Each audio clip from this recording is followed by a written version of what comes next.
Anyways, welcome everybody. So glad to see everybody here. And this is a tremendous population explosion here. I don't know what happened. I guess it must be because of our very popular speaker.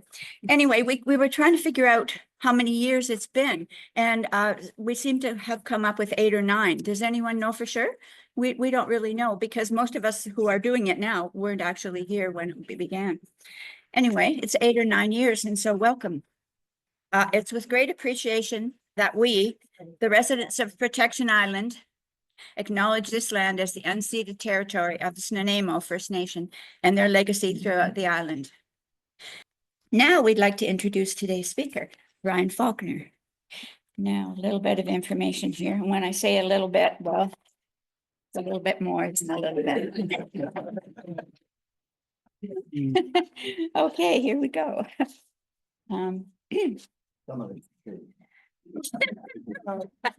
Brian was born in Saskatchewan and moved to BC for grade 12, and he never left. He went to UBC and then began his amazing career. Brian Falconer has been a commercial mariner for 35 years on the coasts of BC and Alaska. He was previously a bush pilot and a sport fishing lodge owner. He was owner-operator of Maple Leaf Adventures Limited, and for 17 years offered natural history and First Nations cultural history tours on the classic schooner Maple Leaf. He also included guided tours to the Eastern Himalayas. Okay, he was president of the Western Canada Charter Boat Association and represented over 200 marine operators in Western Canada on regulatory issues. His love of the coast led to deep involvement in conservation issues and eventually to a full-time commitment to a science-focused environmental organization in BC. He was the Marine Operations Coordinator and Guide Outfitting Coordinator for an ENGO, and an ENGO is an environmental national government organization. Whose work was focused on bringing scientific information in combination with strong traditional ecological knowledge to decision makers and to the public. He was a strong advocate for the protection of grizzly bears and a leader in the 20-year campaign, which ultimately culminated with the BC NDP in 2017, ending the hunting of grizzly bears in BC. I think that deserves a clap right there. Yes. Yeah. Yeah. Since 2005, he has been the lead in a project to safeguard coastal carnivores in the Great Bear Rainforest by purchasing the trophy hunting tenures there. He has been a strong advocate for the rights of Indigenous peoples, and all of the work he has done on the BC coast has been in trusting and trusted partnerships and collaborations with BC's coastal First Nations. Now, during COVID, with the threat to the marine ecological tourism industry, the small ship tour operators of BC, which Brian was a part of, the association, applied to the NDP government with a project for dramatic cleanup of the North Coast beaches. This would also provide for employment for staff and students. The project was accepted, and over 3 years, hundreds of tons of plastic and other debris were removed and recycled from the beaches of BC. Thousands of miles of coastline were involved, and the need is ongoing. Brian has lived on PI for 19 years. Please welcome Brian Falconer. Thank you all for coming out. Just a huge pleasure to be able to do this. I think this is much more, the turnout is much more a result of the issue and the concern for the issues than me personally. But I'm really grateful that you're all here. As they mentioned, I was part of the ecotourism industry in British Columbia for a long, long time, and owned this vessel, Maple Leaf. We're good? Yeah. This was 22 years of my life, doing the restoration and operating this vessel in Haida Gwaii and Southeast Alaska and all the really remote parts of the BC coast. A fabulous adventure. When I sold it, I got involved with Rain Coast. It's an NGO, environmental NGO on the coast. And that became my full-time job. And that was my next project. We rebuilt this vessel. Achiever became our really super hardworking research vessel. And that was 2006. We relaunched it. And it's worked tirelessly ever since on the coast. So that was my second ride. We do a lot of different work with Achiever. For the last 4 years, we've been working with Environment Canada, doing seabird studies off the west coast of Vancouver Island and in the Salish Sea. I currently work a little bit with Blue Water Adventures. This is one of my rides, my latest ride. This Island Roamer, one of the 3 vessels that they have. So I keep my hand in the ecotourism industry. It's something that I was very passionate about. I was fortunate to be involved in that industry at the sort of very beginning of it in British Columbia. And its evolution has been phenomenal over the years. It is one of the real prize industries in British Columbia. It's a great example of the new economy, a sustainable industry, and it's very carefully husbanded by the organization, by the group themselves of operators. So some of you probably remember this fellow. This was a couple of pretty bad years when this virus showed up on the coast, and it was bad for a lot of businesses, but for the ecotourism industry, the marine tourism industry, it was finished. There was no way that you could find to get people in these tight quarters, to get them there. Planes weren't flying. So the industry was completely in peril. And so, you know, the whole of society really changed for a couple of years. And recognizing that there was industries that were going to be really, really heavily impacted, the tour operators particularly got together and said, what are we going to do? We're going to be gone in a year. There's no way that they had the capital to survive. So the industry faced extinction completely. And so they put their heads together. There was always good communication in the industry, even amongst competitors. There was a lot of projects that, and particularly environmental projects, that the tour operators would work on together. So they sat down and said, well, what about cleaning up some of the beaches on the coast? If we could get our crews onto the boat, and we'd go through a period of isolation, and set up a whole bunch of COVID protocols. For decades, we'd had to walk these beaches and walk past all of this marine debris, all of the plastics that were on the beaches. And it would drive you crazy. And we'd take a few things back to the boat. We didn't have much room on the boat, but there was all this massive debris on the beaches. So we put together a proposal initially to the federal government, and said, what about you pay us to go clean up some of these beaches? And so they put together a really phenomenal, very detailed proposal with how we would deal with COVID, how we would deal with the cleanup, what resources we would need. And the federal government said, well, think about it. And they thought about it and thought about it, and time was running out.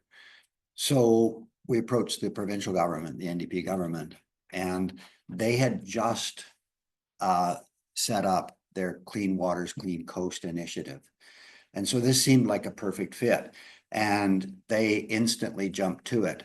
And so we were running out of time. The season was getting late. It was getting late in the season. And as most of you know, the conditions change pretty dramatically on the coast when you get later in the year.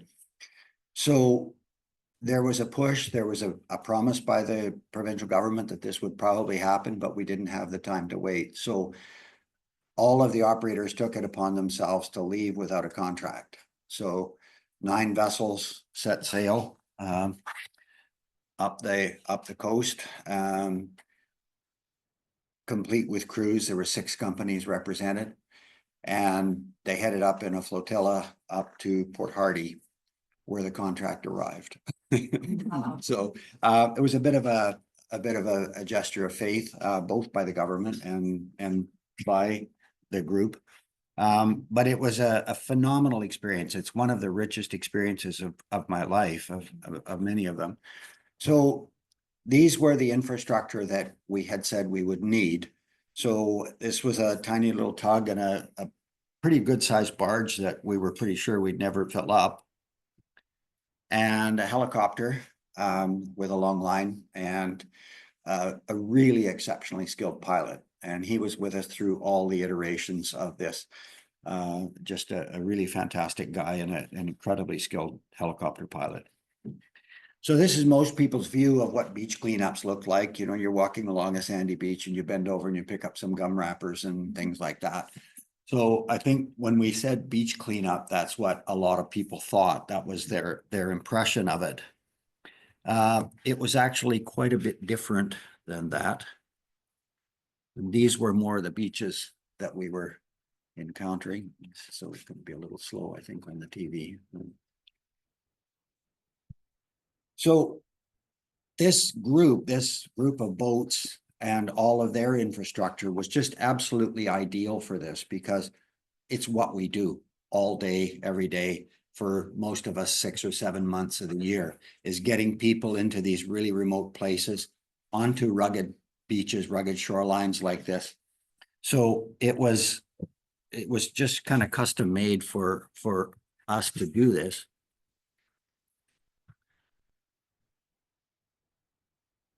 And so it's very challenging. These were the outer coast islands where most of the debris that comes in on the Japanese current winds up on these outer coast beaches. So dealing with your boats, dealing with getting people safely ashore, getting the garbage up the beach in this case, because we had the helicopter, was really challenging. But it was what we did and what our crews did all the time. So initially,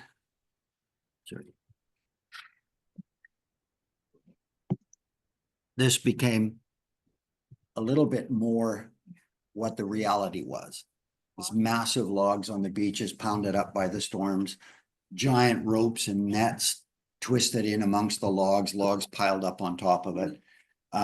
So, I mean, we knew that because this is where we live. But just sort of dealing with the logistics of trying to get this stuff out, trying to cut it apart, trying to pry the logs out. It was a phenomenal effort. And so this was just the massive effort that it took to do this. This should actually be video, yeah. And we really didn't want to cut and leave any that behind if we could help it. So we did a lot of as much as we could prying out the logs. You see the sawzall here and the various things we tried for cutting the lines, and the dedication of these young people, which were our crew. Most of them were young. There was a few old farts like me in there, but just the determination to get this stuff and to leave as little behind as we could was just phenomenal. And this was like early in the morning till till dark every day. And, you know, even at that, they said, can we go ashore earlier? We get an extra hour in if we've got daylight. Let's do more.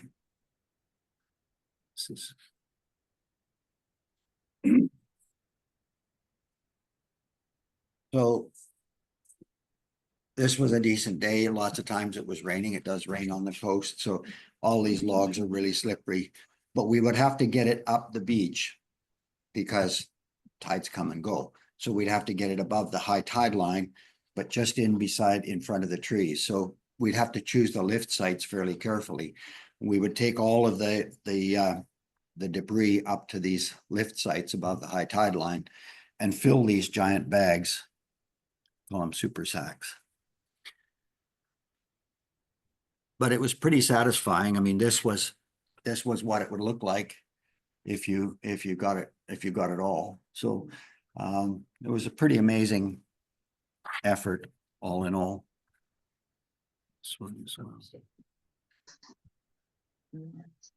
So that's one rope, one big long piece of rope.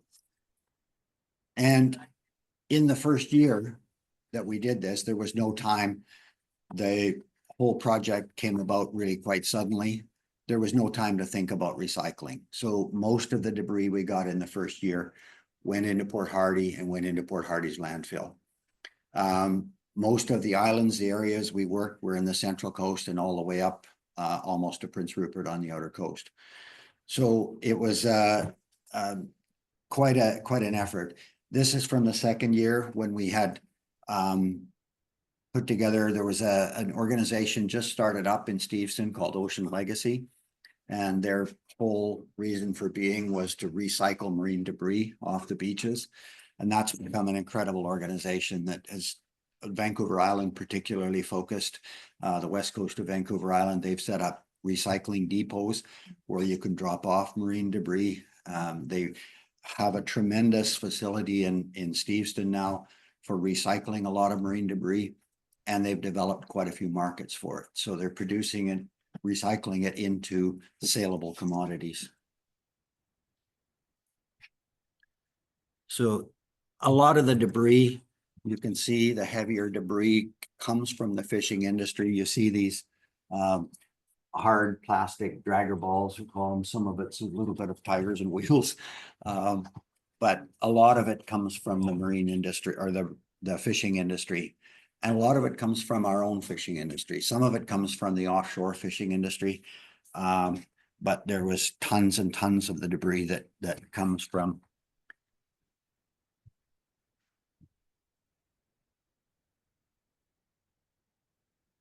And nets, lots of big dragger nets.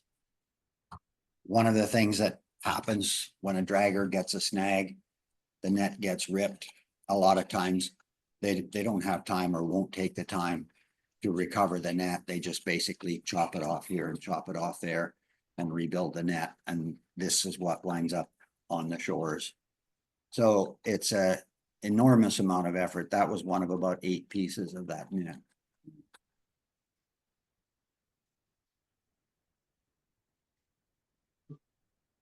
All kinds of other debris, lots of the blue plastic barrels and tons and tons of styrofoam. 2 things I learned to hate in this whole project. One was styrofoam and the other was polyester line, because polyline as it deteriorates, and even when we have to cut it, there's these millions of little shards of polyester line going into the. And you see that happening all the time. The line breaks down quite quickly in the sun, and then it just gets pounded up. And all of those tiny little shards go into the water or into the forest. These were the lift sites. They were quite a ways up. So a lot of times you're fighting gravity, slippery logs, and just trying to drag stuff over top of the logs. So getting it all up to the lift sites was quite a lot of work. These black that's a canvas coated float, and it's all styrofoam. And some of them arrive on the beach with the canvas on, and some of them, like these, are just pure styrofoam. And you see the styrofoam breaking up and breaking up and breaking up. The wind takes it up into the forest. We'd go 200 or 300 feet back into the forest, and it's all covered with moss, beautiful moss forest. And you stick your hand through the moss right up to my elbow, and I grab a handful of little styrofoam pellets, 200-300 into the forest. So the whole back of the beach is basically a styrofoam midden. So that's why I came to hate both of those. But sometimes there wasn't a really good place, so you'd have to get the stuff up onto a little cliff like this. And, it was pretty challenging at times. It's going to be taken by helicopter. This is large. This is the helicopter here. And this is just one lift. So initially in our first year, we sort of spread out on the beaches. We'd find a beach that had a lot of debris on it. We'd call the others in. We were learning as we went. In the second year, we used satellite photographs. We identified areas where there would be debris. We split the boats up. We'd have meetings the night before. We'd be assigned lift sites or cleanup sites. And then we got very, very good at coordinating all of the activities and all of the lifts. Initially, we would pick for a few days, then we'd lift for a day, we'd pick for a few days. What we realized was that 2 boats could do the lifts, and 7 boats could continue picking. So we just, this juggernaut of cleanup and lifting went along, and using the technology, using the satellite photographs, and just really getting more and more organized all the time. And we would leapfrog the groups. We'd do one lift, there'd be another crew waiting at another lift. We'd march around, get to the other lift, get ready, and the helicopter was just doing this. The helicopter was the most expensive part of the whole thing. But as you can see, this was the key to being really successful, was to have that helicopter. And we could lift about 335 kilograms, which was pretty good. The helicopter pilot was fantastic. And as his fuel would go down, we were weighing the stuff as we put it in the bags. And so the bags had a weight on them. So we could clip together the bags. Sometimes there would be 3 lifts at a site because we'd have 7 or 8 or 9 bags. We'd add up the weights to the amount that he'd say. And as his fuel load went down, he would add that to what he could lift. So we just got better and better, and every lift was at maximum capacity. And the tug and the barge were fantastic. The drivers of the tugboat were great. They took those barges into places where tugboat drivers wouldn't normally go with a barge to shorten the helicopter time. So we just got better and better and faster at all of this. And there was a great pride in that. Like the whole teams worked together so well. The cooperation between the companies was just like something so positive, you can hardly imagine it. And this was the second year. This was the bigger barge. The first year we thought we wouldn't fill the barge. Halfway through, they had to go to Port Hardy and empty it. We filled it twice. So the second year, the barge was almost 3 times bigger, and we filled it twice. So it just, when people got better at it, it was just, we just got more and more productive.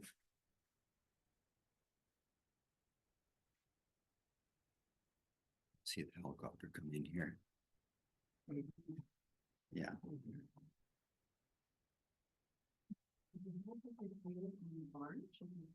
Yeah. And you see the containers on the barge at the one end. There was a big platform built, basically a heli deck on the barge. All of this stuff had to be done before we left. So.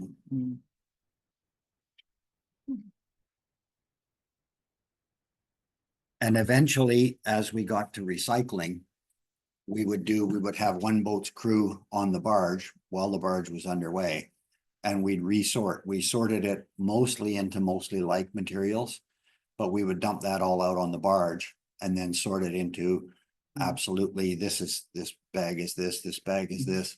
And so we eventually wound up with the stuff that was coming to Ocean Legacy. They didn't have to hardly sort at all. So that made a big difference for them because they were so small. And the first time we started sending them stuff, they just said, whoa, we just can't cope with it that fast. So the landfill in Port Hardy was fantastic. They said, okay, we'll store it and we'll send trucks down as they can handle it. So they would just phone and say, send us 3 more trucks. And so we'd send down the more debris, and then they would start to recycle it. And they were developing the techniques, and they were buying equipment and making equipment to recycle it. So a lot of times they were using, you've seen Larry here use the hot wire cutters for the styrofoam. So you could take these big blocks of styrofoam that had all irregular edges and moss and stuff, and you just cut them into saleable blocks. And the other materials, they have chippers and stuff. I'll talk a little bit about the recycling in a minute. There were things that we'd had to leave behind. They were just too heavy, too big and heavy for the helicopter. So, that was really frustrating, was having to leave some of this big stuff behind. Like this was a part of a lifeboat that was just too heavy. We were going to cut it up, but we had to make these decisions as you go along. Did we spend the time to try and cut this up to get it out, or is this something for a future project? But the other thing that was really hard, and this was the worst of all, was having to leave behind some of the small stuff, because there's no possibility of recycling it. There's no possibility, if we spent all of our time pulling out, trying to get every little bit of the small stuff, then we're going to be leaving big stuff behind, and the big stuff is going to become small stuff. The small stuff is going to become really small stuff, and then the really small stuff is going to become microplastics. So it was just this constant having to make Sophie's choice kind of decisions about what you were going to take and what you were going to leave. And it prompted lots of discussions, obviously, on the boats at night, and you know, you could see that there was a lot of this stuff that it's just going back into the landfill, and you could spend a lifetime on every beach. And this is the kind of stuff especially.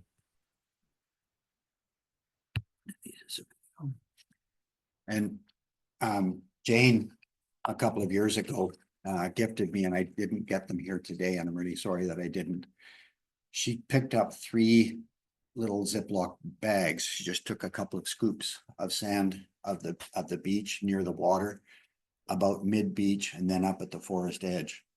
And I've really sorry I don't have them here, because it just gives you some idea of how small these things break down and break down and break down. And the ones near the water's edge, it just was probably 60% plastic and 40% sand.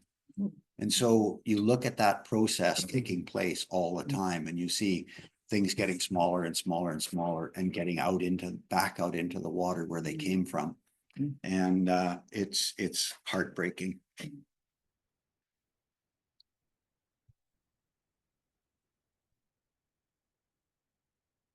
And you could see there's no physical way that you're going to be able to get that stuff out of there.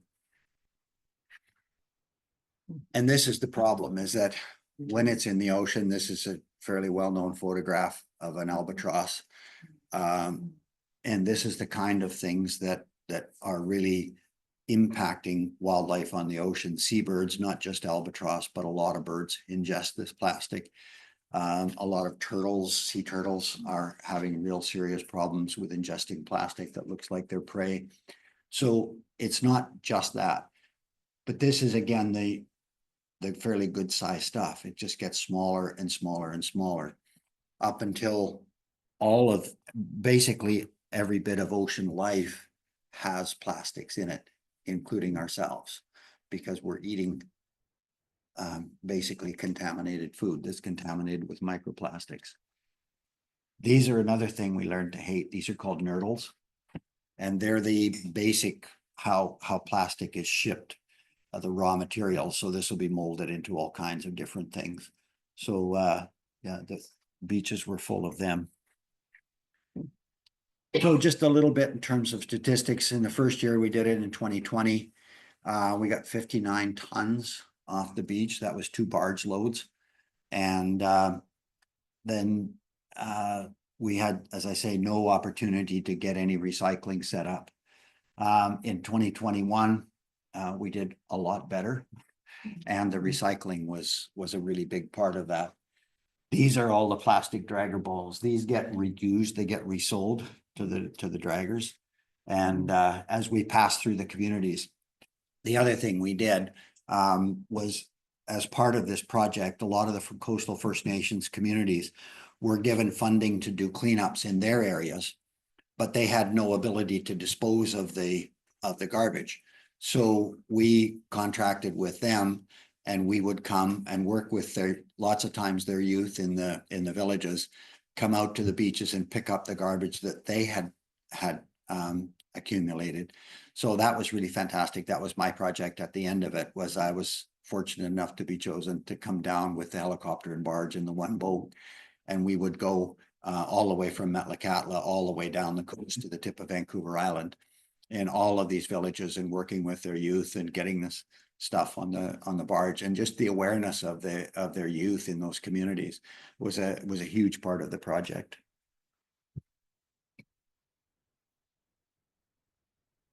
So this was the second barge full. The first one was as big or even bigger than that.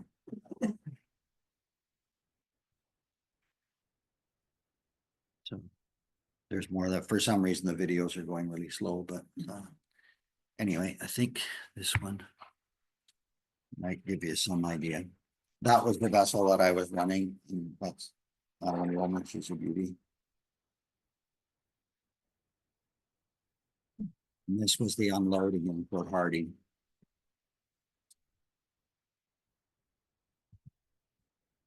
And the company there that had the trucks and the disposal yard were fantastic. They were just so incredibly helpful. there were a lot of things that came to this project pro bono, because, you know, people do care. And that was a really neat part of it, to see companies and people just really stepping up. This is Ocean Legacy. This is in Steveston. This is their warehouse. That's processed material that's going out for sale. Sorry, quality of this photo, but it just gives you an idea of what their process is the sorting, the chipping, the washing, and then the repackaging. And so, and this is some of the things that it's actually, they have markets now. There's a lot of the plastic lumber. They're supplying a lot of the plastic raw materials for plastic lumber that you make decks out of, or patio furniture, or garden walls. So a lot of that clothing, a lot of the rope is recycled if it's in good shape. So it's it just feels really good to bring this back, because it's not, the vast majority of it is not going back in the landfill. Hopefully the people who inherit this or who buy it have a little better ethic about dealing with its end life, and it doesn't go back into the ocean again, because it's still plastic that they're producing. But I think we're getting better at that. I'm always hopeful. So this last year, there was a smaller version of this. The project, or the fund, the Clean Waters, Clean Coast Initiative still exists. There are a lot more people taking part now. There are communities on the west coast of Vancouver Island, the First Nations communities. So the money's still the same amount of money, but it's being spread a lot thinner. So this year there was another marine debris removal initiative, but there were just 3 of the small ships and about 40 plus crew. And my old company, Maple Leaf, has a big vessel called Cascadia. And so it became the barge and their own crew accommodation. So we didn't have the barge and the helicopter, because I said that was the most expensive part of it. So this is a very fancy yacht. So everywhere that you could put garbage, it was an incredible offer by Kevin to do this, because it was the platform, and we didn't have the money for tug and barge. We didn't have the money for helicopter. So it was a much smaller project, and yet the enthusiasm was still there. The intensity, all of that was just really, but instead of going up the beach, now we had to go down the beach, get the stuff into the boats, and wasn't just getting your crew ashore. Now it was getting the garbage back as well. And again, logistically organizing that so that you weren't spending a lot of time, that you had the crew there to get the stuff off the beach when you needed it, and that you weren't wasting a lot of time.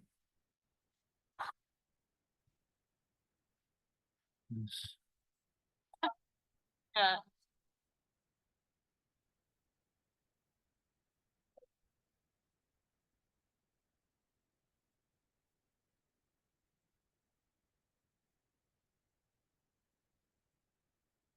Everyone just sit on watch? Marshmallow. Yeah. But the spirit, the camaraderie was phenomenal. I mean, just everybody got up every day, just ready to work really hard. There was just a lot of laughter. There was a lot of joy in the whole process, a lot of hard work, but it was just a really, really great spirit. And that was through everything. And I was in all of the captains' meetings at night, and it was just everybody working really hard to work together. No egos. It was just, I mean, you had 9 captains in a room. The potential was incredible. But the cooperation was just absolute right across the board. And then Cascadia had a crane on it, so all of the boats, all of the small boats would bring the stuff over, and we lift it with the crane onto their boat. I think this is a video too.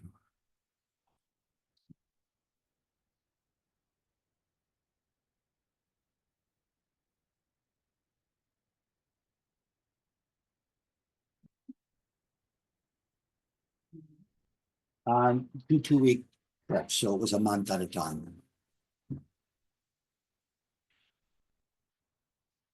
We'd have a little break to rest the crews and unload the barge, and then go back at it. This was unloaded in Kitimat. It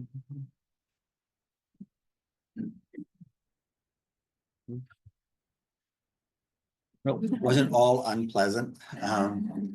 This was when we were coming back down the coast, and we were headed for Port Hardy. That's a beautiful beach called Burnett Bay, just south of Cape Caution. So we did get to spend a little bit of time and have a little bit of fun. This was on the way into Port Hardy.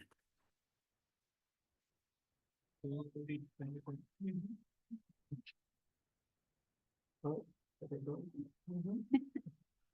think so. Takes a while to get psyched up to do it.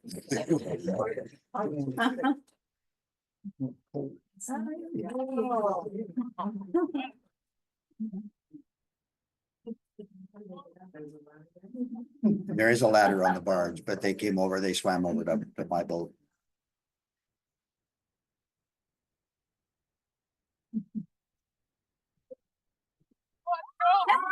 So just took a little more convincing and a little bit of peer pressure.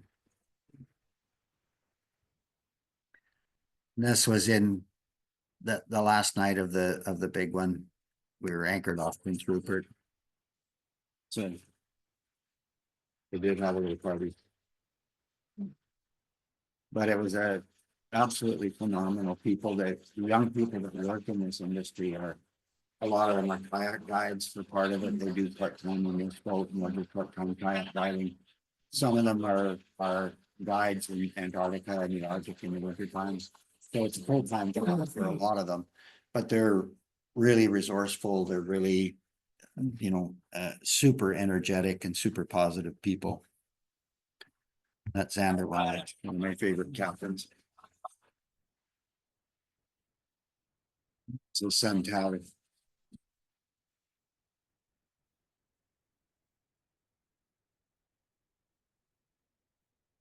Cav was on the record. Your son, called him Data Dog. Every night we had to collate all of the data of what we had picked up, because we were looking at its origin, like commercial fishing industry, fish farms, that sort of thing. And then we had to put that all together and get that to the big boat that night. And so he was my computer guy. We called him Data Dog.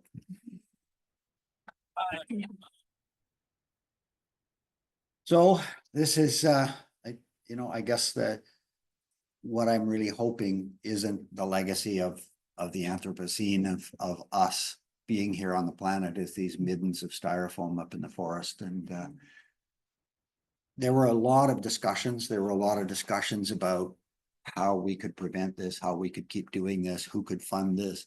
Lots of those kinds of discussions every night, because everybody understood that what we were taking off the beach was going to be replaced.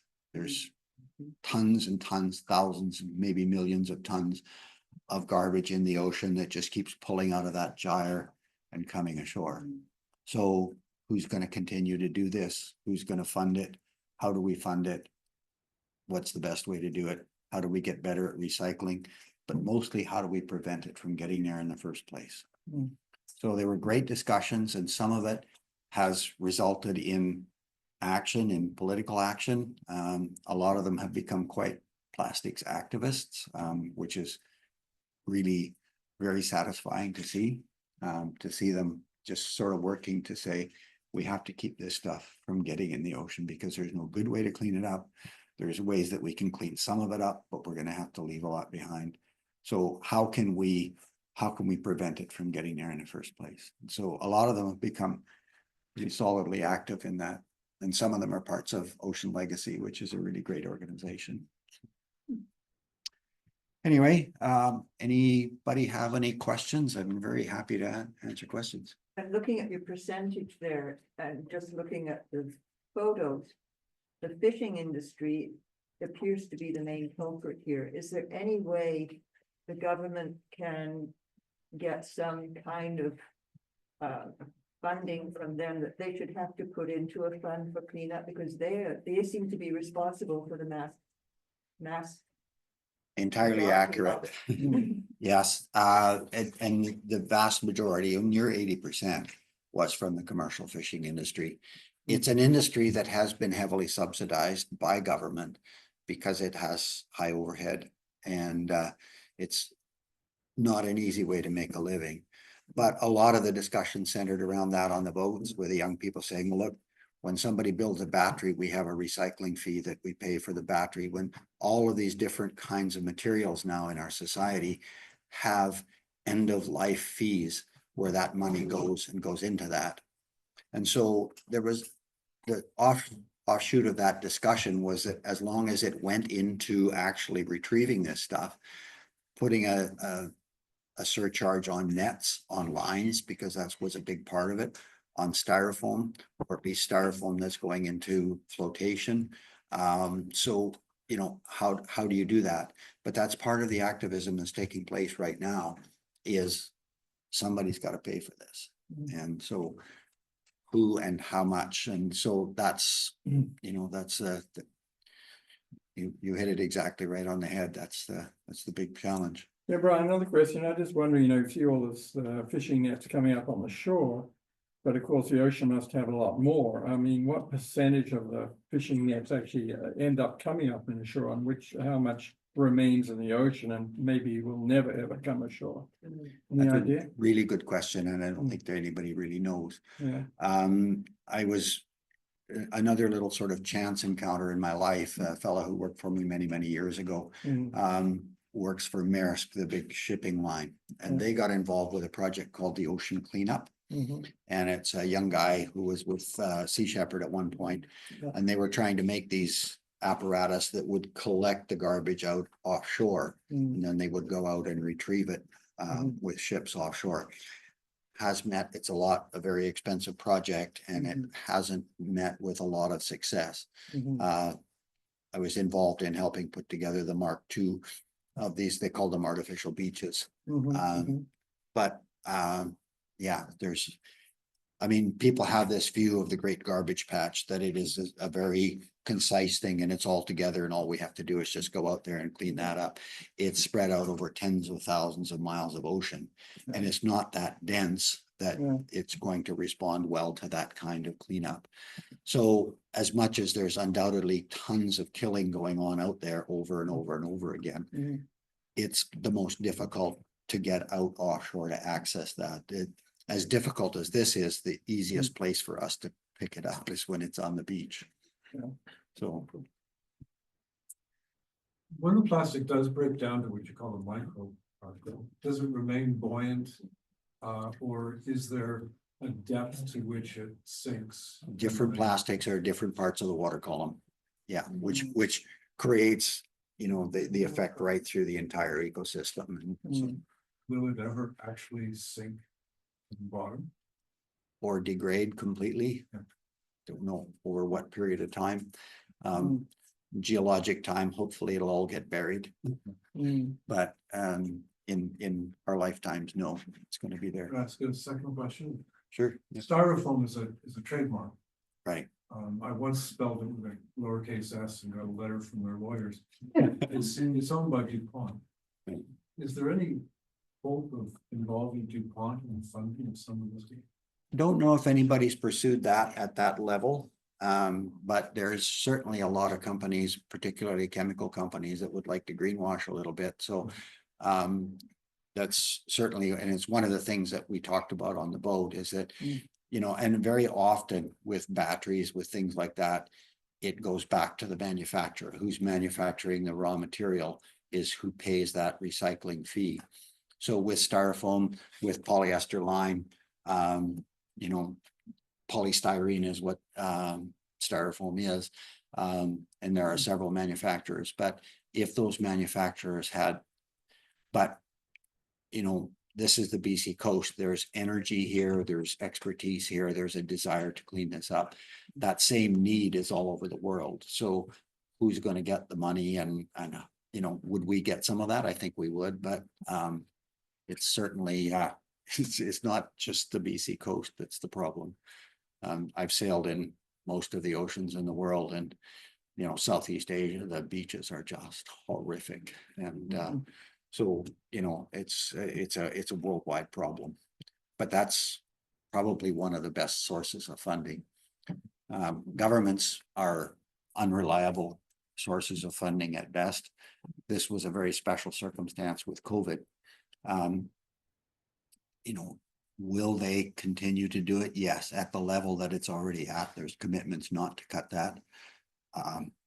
It needs, as more people are getting involved, it's more effective, but it also needs more money. So whether the government is going to be able to justify that in times when people are asking for lower taxes and cutbacks, it's going to be difficult.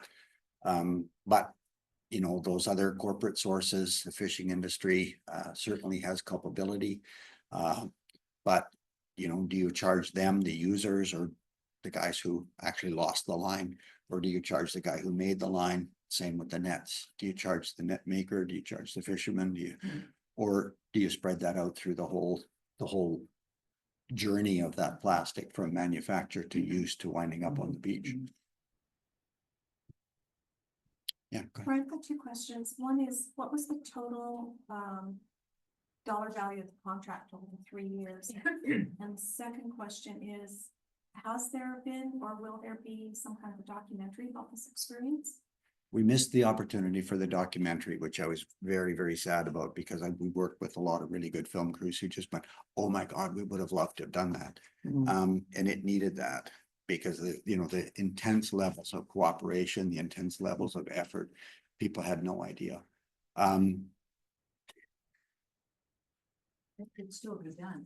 It can still be done. There's footage. It wouldn't be the quality of footage, and you're missing the things like the meetings and that, where as we learned how it came together, all of that. But what was the second part of your question? The first part was, what was the total contract value over the period? I wasn't involved in the negotiations, but I think that it was something around $2 million spread between the 6 companies, and that a lot of that went to the helicopter and barge. What happened to people off that lifeboat down? Don't know. It probably was tsunami debris, would be my guess. So I don't think there was probably anybody in it. We had a pretty good look around. There was no bones or anything. So yeah. You have a question from the Oh, viewers, from Melissa. What advice do you have for how individuals can best contribute, donate to whom, act at home, consumer pressure? Ocean Legacy is a great organization, and they're getting involved in much more in the activism now, as well as the recycling. That's a good opportunity. Rain Coast, the organization that I work with, is another really good spot. How can they best contribute? Well, your own habits, your own lifestyle, your own use of plastics, and how you deal with them at the end of their usefulness. Number one, using way less, and making sure that as much as possible is recycled. Consumer pressure. It's hard to put pressure on the commercial fishing industry. They've got enough pressure from every other potential boycott of seafood products because of lack of sustainability of the management of all of that. So if you add another threat of a boycott because of their disposal of plastics, it's going to be a little hard on that industry. But consumer pressure, definitely on some of the bigger companies that are providing the materials. I think that the most important thing is looking at who's in government and saying, what approach can we make to that government to make sure that we can continue to do this, and that they're interested and willing to stop it at its source. And we can't levy the fees, but governments can. Yeah, go ahead, Jane. Brian, do you think there's any, plastics are showing up in the fish we eat and the oysters we eat? The plastic debris I see on the beach is agriculture and the fishing industry. So stick with the carrot. I wonder if the carrot shouldn't be there saying people aren't going to eat this stuff if they think it's filled with plastic. And I don't think there's a country in the world that hasn't shown plastic debris incorporated into the flesh of some of the organisms we're eating from the ocean. And Yeah, that's a brilliant thought, Jane, and thanks for bringing that up. And I think, you know, one of the things, we now have, we managed to get Dr. Peter Ross working with us at Raincoast now. And we have a clean waters program through Raincoast. And a lot of what he's been doing has been some of the microplastics he's worked with. He was the head of toxicology at Institute of Ocean Science for many years until Mhm. Harper decided we didn't need that. But Peter is brilliant. And so he's been working a lot on various toxins, but particularly ocean plastics as well. And it's not just in your clams and in your fish, it's in us already. And so, you know, I think that's a really, really great idea, is that, you know, you're saying to the fishing industry, look, you're producing this stuff, it's getting in your fish and we're going to stop eating it. Because where is it coming from for us, is we're not obviously breathing it or not much of it. We're eating it in the food that we eat, and particularly the seafood that we eat. And I guess something, sorry, to carry on with Peter's work, is a lot of people don't realize that those plastics attract toxins. So that these PCBs and some of the legacy contaminants that are in the water Right. end up adhering to the surface of those plastics. So it's like a double whammy, really. Mm. And, you know, you look at that, there was another picture of an albatross chick, Mm. and that had died on Midway. It's one of the major breeding areas. Mm. Albatross do these magnificent, huge, long feeding voyages and then come back and feed their chicks. And this was a chick that had died, and its insides were open again, like that other picture. But the chick was just full of plastics as well, because they're regurgitating their stomach contents, and so they're feeding the chicks. And it's like every toxin that we have, it bioaccumulates and it gets passed down, particularly in mammals and marine mammals. It gets passed down in the mother's milk. So all of this stuff is just like, it's kind of closing in on us. And so I think, you know, we really, really need to be aware of that and to try in our own lives to do the things that we can do. But also, you know, if you've got time in your life for activism, it's a great spot. It's a great spot to pick. In the late '70s, Brian, I was involved in a project where we were trying to measure the impact of these plastics on fur seals in the Pribilof Islands. And when I was up there, we had estimated 10,000 animals were carrying marine debris. So packing bands, Wow. dragnet.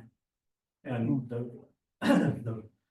outcome of that was a push to the fishing industry to incinerate, or at least cut packing bands in half, you know, a small effort to try and reduce that kind of impact, because a lot of marine mammals are dying of it as well from this. Right, and the entanglement in some of the nets is incredible with dolphins and porpoise as well, so, yeah. But just, you know, those few things that you can do, like incinerating, and it wouldn't take very much, particularly on the big draggers, to have that equipment on the boat and to incinerate it. It creates its own little problem, but it's a much easier problem to deal with than the nets in the water. And there's so much of this stuff, the big giant styrofoam floats like this, we call them marshmallows. They come mostly from the Japanese fishery. So it comes across from Asia on the Japanese current. And so, you know, these massive dragger nets, all of that stuff, it's killing on its journey over here as well. Just Brian, on the lighter side, you know, I admired your first slide with the picture of the maple leaf, right? And so my question is, where is the maple leaf today? Maple leaf today is anchored or is tied up in Victoria Inner Harbor, getting ready for its 121st year. Wow. Operation, yeah. So what's it doing? Tourism or? You're still doing the same thing that Same I was thing. doing, basically the same routes and, yeah. So it goes to Alaska then? or? yeah, it goes to Southeast Alaska, Haida Gwaii, West Coast to Oh, Vancouver yeah. Island. She's still a tough, hardworking boat. It looks like it. Amazing. Well, thank you. One of the things Kathy asked me to mention, and Graham and I were talking about it as well. Most of you probably know about Telegraph Cove. I'm sure that, hands up who's been there. terrible, terrible tragedy just Yeah. before New Year's. I just Yeah. wanted to say that there are now two places that you can donate to help. Telegraph Cove, one is for the cove itself, for the boardwalk and the buildings. That's Telegraph Cove Resorts, Gordy Graham and his wife that spent 70 years just building and keeping that place up. And then the WIC Center, the Whale Interpretive Center, which was Jim Borman and Mary Borman was their baby for 40 years. Jim's been collecting bones for longer than that. But they are determined to rebuild. And so there's a GoFundMe for the Telegraph Cove Resorts part of it, the boardwalk and the buildings. And then the WIC Center, there's a Canada Helps. And what I'll do is I'll post that to ProWile. So yeah, there's, I couldn't believe I talked to Jim and Mary for about an hour there night before last, and they're just, okay, it's done, it's happened, it's behind us. Now we got to rebuild. So Some people may not know that Jim and Mary lived here. Oh, yeah. that's right, yeah. And they provided mortgage for Achiever for many years for us there as well, next to the pub. Yeah, salt of the earth, both of them. Great people. Thanks very much, Brian. That was Thank just you. been amazing.